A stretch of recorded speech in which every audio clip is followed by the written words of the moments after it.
वालेकुम dear students, कैसे आप सब लोग। उम्मीद है सब लोग ठीक ठाक होंगे, खैर खैरियत से होंगे। एग्जाम्स की तैयारियां आप लोगों की इख्तिताम पे आ चुकी हैं, मतलब कि आप एग्जाम से हो चुके हैं अब फ्री। हमेशा मैं आप लोगों को जब भी सलाम करती हूँ उसके बाद मैं एक ही बात कहती थी आपको कि एग्जाम्स की तैयारियों में मसरूफ़ होंगे, जिससे आप लोगों को थोड़ी बहुत मोटिवेशन मिलती होगी।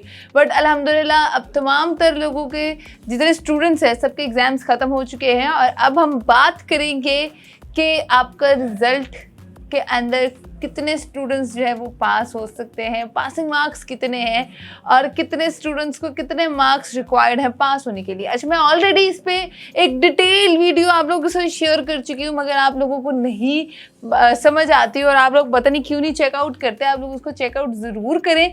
मैं ऑलरेडी इस पर डिटेल वीडियो बता चुकी हूँ, मगर चलें अब आपके पेपर्स ख़त्म होने को आ गए हैं, मतलब ख़त्म ही है ऑलमोस्ट। शायद ही किसी फेडरल बोर्ड के अभी आखिरी पेपर्स चल रहे होंगे, तो मगर ये है कि पासिंग मार्क्स मैं आप लोगों को बता दूंगी। अच्छा, फेडरल बोर्ड वाले स्टूडेंट्स को भी बताऊंगी और पंजाब बोर्ड वाले स्टूडेंट्स को भी शेयर करूंगी कि आप लोगों को पासिंग मार्क्स कितने चाहिए।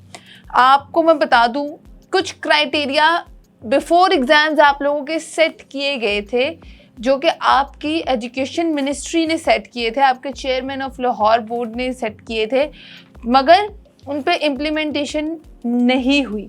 तो ये उन स्टूडेंट्स के लिए खुशखबरी है जो कि सोच रहे थे कि 40% मार्क्स जो है हमें पंजाब के अंदर रह के बोर्ड के एग्जाम्स में लेने होंगे। उनके लिए ये खुशखबरी है कि अब आपको 40% मार्क्स नहीं रिक्वायर्ड, आपको 33% मार्क्स ही चाहिए।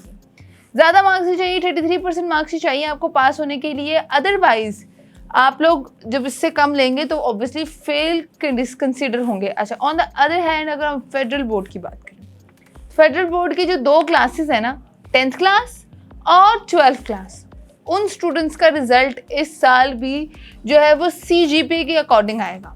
उनके लिए कह लें जी ये खुशकिस्मती है या बदकिस्मती है, जो भी आप लोग कंसिडरेशन करना चाहते हैं वो आप कर सकते हैं, मगर इन 2 क्लासेस का रिज़ल्ट CGPA के अकॉर्डिंग आएगा, जो कि आपके यूनिवर्सिटी सिस्टम में होता है, सेमेस्टर सिस्टम वाइज होता है, उस तरह से आएगा। मगर पंजाब बोर्ड में अभी तक इस चीज़ की पे कोई इम्प्लीमेंटेशन नहीं हुई। शायद ही पंजाब के हालात गुज़िश्ता दिनों में बहुत ख़राब थे, तो गवर्नमेंट ने आपकी एजुकेशन पे ध्यान देने के बजाय अपने मामलात और अपने मसलों को जी ज़्यादा तरजीह दी। और आप लोगों का ये इतना बड़ा स्टेप जो है, एक नया इनिशिएटिव था आपके एजुकेशन के एरा में, वो लेना शायद भूल गए हैं और अभी आपका रिज़ल्ट जो है वो 33% मार्क्स वाला ही पास होगा, वही पुराना फॉर्मेट ही चलता आ रहा है, तो आप ले सकते हैं। मगर फेडरल बोर्ड की गवर्नमेंट थोड़ी सी अलग होती है, उनकी थोड़े से रूल्स थोड़े अलग होते हैं, थोड़े एडवांस होते हैं हमसे, तो उन लोगों ने फ़ौरन इम्प्लीमेंट कर दिया। और 10th क्लास और 12th क्लास के रिजल्ट में पास होने के लिए आपको 40% मार्क्स रिक्वायर्ड है फेडरल बोर्ड में। बाकी 11th और 9th क्लास वालों को भी वही पुराना योनरा चल रहा है, पुराना ही तरकीब जिसको कहते हैं वो चल रही है कि आप 33% मार्क्स लेके पास हो सकते हैं। चलिए जी, ये हो गई एक बात। दूसरी बात जो बहुत स्टूडेंट्स मुझसे पूछते हैं कि मैं इसका जवाब दे थक गई हूँ कि मिस प्लीज़ हमें बताएं, हम फर्स्ट ईयर में फेल कंसीडर होते हैं, तो सेकंड ईयर में अगर हम ज़्यादा मार्क्स लेते हैं तो क्या ग्रेस मार्क्स लेकर पास होने वाला सिनेरियो बन सकता है? तो जी मैं आपको इसमें भी बता देती हूँ, इसमें भी आपको इतना बड़ा रिलीफ है। हालांकि मैं इस चीज़ के सख्त खिलाफ हूँ। आप लोग क्यों नहीं पढ़ते मुझे बताएं।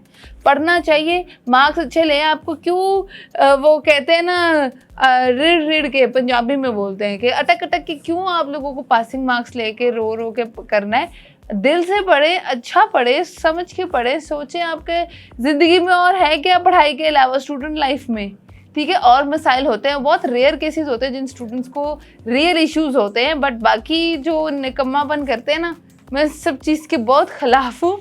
बट चले, ये एक रिलीफ है आपको फिर मिला है कि अगर आपके 33% से कम मार्क्स फर्स्ट ईयर में आते हैं और आप 33% से अबव मार्क्स सेकेंड ईयर में लेते हैं और आपका टोटल एग्रीगेट, मतलब एग्जाम्पल के तौर में 200 मार्क्स का आपका एक पेपर है इंटर का, 100 आपके फर्स्ट ईयर के मार्क्स और 100 आपके सेकेंड ईयर के मार्क्स, और अगर आप उसमें से 66% से अबव 66 से अबव मार्क्स लेते हैं, परसेंट नहीं 66 से अबव मार्क्स लेते हैं, तो आप लोग पास कंसिडर होंगे। 66 से कम होंगे दोनों के मिला के तो फिर आप टोटल में फेल होंगे, अदरवाइज आप पास होंगे। अच्छा, उसके बाद इसमें भी कुछ लिमिटेशंस है भाई। इतना रिलीफ नहीं होता कि बच्चे तो फिर फर्स्ट ईयर में पढ़ाई ना करें, सब में फेल होकर बैठ जाएं और कहें जी मैं सेकंड ईयर में ले लूँगा और 66 से अबव मार्क्स कर लूँगा।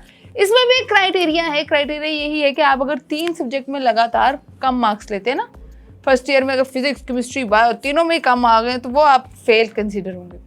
ये एक आधे सब्जेक्ट की बात है, एक आधे सब्जेक्ट्स में ही रहिएगा। उसमें आपको स्टार मार्क्स, जिसको स्टार आगे देते हैं रिजल्ट में, ग्रेस मार्क्स दे के पास करना कहते हैं, वो एक आधे सब्जेक्ट में होगा, एक से ज़्यादा में नहीं होगा। ठीक है, ये क्लियर कर ले। अच्छा, ये हो गई जी आपकी दूसरी बात। तीसरी बात कि सप्ली आती है तो कैसे एग्ज़ाम्स दे सकते हैं, कब दे सकते हैं, तो टाइम क्या होगा। तो मैं आपको बता दूं कि आपका जो फाइनल बोर्ड का रिजल्ट आता है उसके 40 डेज बाद आप लोग सेकेंड एनुअल के एग्जामिनेशन दे सकते हैं। अच्छा, हम लोग पहले इसको सप्लीमेंट्री के एग्ज़ाम कहते थे, मगर ये उन लोगों के साथ नाइंसाफ़ी थी जो इम्प्रूवमेंट पेपर देना चाहते थे, तो वो भी सप्ली वालों के साथ पेपर देते थे। तो गवर्नमेंट ने फिर इस चीज़ को चेंज करके इसको सेकेंड एनुअल एग्ज़ाम का नाम दिया, और सेकेंड एनुअल एग्जामिनेशन में आप लोग सप्लीमेंट्री के, इम्प्रूवमेंट के और मिसिंग पेपर्स भी दे सकते हैं। ठीक है, जिन स्टूडेंट का मिस हो जाता है या किसी भी रीज़न से डिले हो जाता है तो वो भी सेकेंड एनुअल एग्ज़ाम में इम्प्रूवमेंट के पेपर्स के साथ, सप्लीमेंट्री वालों के साथ पेपर दे सकते हैं। तो ये आपका होता ये है कि रिजल्ट आता है ना, जब आपका जैसे ही बोर्ड का रिजल्ट आता है तो आफ्टर 40 डेज आपकी सेकेंड एनुअल एग्जामिनेशन की डेट शीट आ जाती है, और आप लोग उसमें इम्प्रूवमेंट के, सप्लीमेंट्री के, मिसिंग पेपर, तमाम तो पेपर दे सकते हैं। और उसका रिजल्ट भी I guess after 30 to 40 days ही अनाउंस कर दिया जाता है, फिर उसके बाद आप एडमिशन ले सकते हैं। तो ये तमाम तर बात थी जो आई होप आप लोगों को समझ आ गई हो, और अब आपको पता चल गया हो कि जी अगर सप्ली आती है फर्स्ट ईयर में तो सेकेंड ईयर में किस तरह से पासिंग मार्क्स का क्राइटेरिया कैसा होता है, क्या होता है और क्या हिसाब होता है, मैंने आपको डिटेल में बता दिया है। तो सेम मैट्रिक का भी यही रूल है, सेकेंड ईयर का भी यही रूल है, और आप लोगों ने इसी रूल को फॉलो करना है। इंशाल्लाह 2024 में उम्मीद की जा सकती है कि आपका जो चेकिंग सिस्टम, मार्किंग सिस्टम है वो अपग्रेड होगा, ताकि बच्चे फ्यूचर में अच्छा बन सकें। ये 2 साल अभी आपको टफ लग रहे होंगे, मगर आपकी आने वाली सारी ज़िंदगी आगे, आपके आने वाली 50 साल और हैं, तो वो आप लोग अगर फेलियर बन के, फेलियर कंसीडर होके पढ़ेंगे या रहेंगे तो वो नाकाबिले बर्दाश्त चीज़ होती है। ट्रस्ट करिएगा मेरे पे। ये सिर्फ 2 साल आपको मुश्किल लग रहे होते हैं ना, आप इसमें कहते हैं फॉर ग्रांटेड लेते हैं, अच्छा ठीक है कर लेंगे, आगे आने वाली ज़िंदगी में फिर आप क्या सारी ज़िंदगी करेंगे। मैंने इतने जॉबहॉलिक्स देखे, जॉब्स इंटरव्यू वाले लोग देखे हैं जो कि डिग्रीज इतनी महंगी करते हैं मगर अंदर कुछ उनको पता ही नहीं होता कि एक्सेल कैसे यूज़ करते हैं, माइक्रोसॉफ्ट एक्सेल का क्या रोल है, वर्ड पे कैसे चीज़ें लिखते हैं, या पावर पॉइंट क्या होता है, बहुत सारी चीज़ें नहीं पता होती, या डिलीवर कैसे करना है मैसेज, कन्वे कैसे करना है, कम्युनिकेशन स्किल नहीं होती, कुछ नहीं पता होता कि क्या पढ़ के आए हैं, क्या आगे करेंगे। तो ये चीज़ें आप लोग मत कीजिएगा। पाकिस्तान का फ्यूचर आप लोग हैं, पाकिस्तान का फ्यूचर संवारें, अपनी ज़िंदगियाँ संवारें, अपना बहुत ख्याल रखें। मुझे तो इजाज़त, अल्लाह निगहबान, अल्लाह हाफ़िज़।